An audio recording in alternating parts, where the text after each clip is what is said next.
The Urban Coyote. America's most misunderstood predator.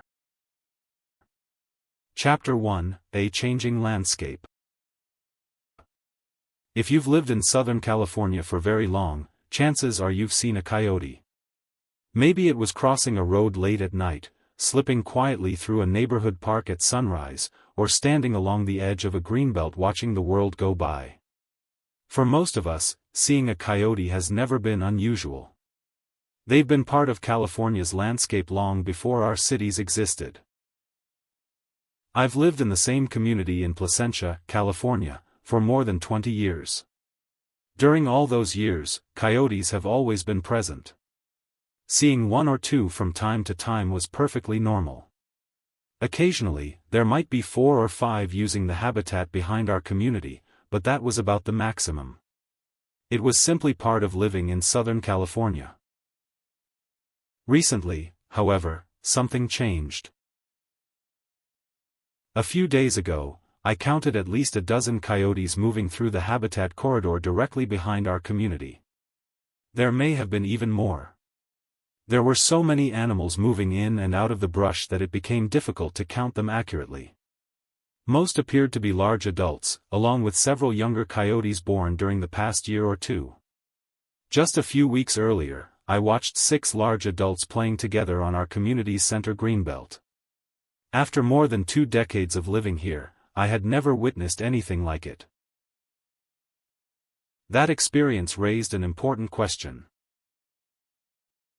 Is this only happening here in Placentia, or are other communities seeing the same thing?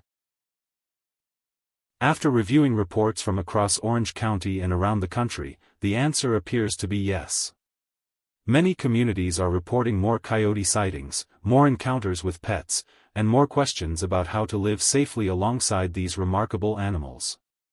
While scientists continue to study whether these changes represent true population increases, changes in behavior, or simply more successful adaptation to urban environments, one thing is clear: urban coyotes are becoming far more visible than they were a generation ago.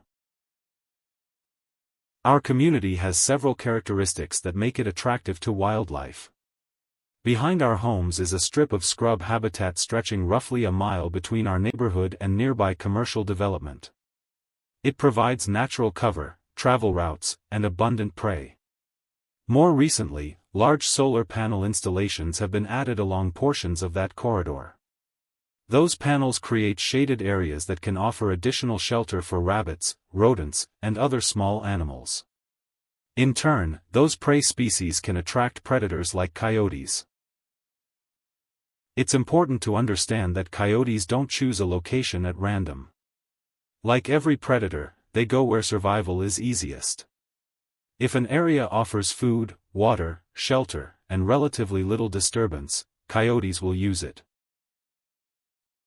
Our community also faces another challenge.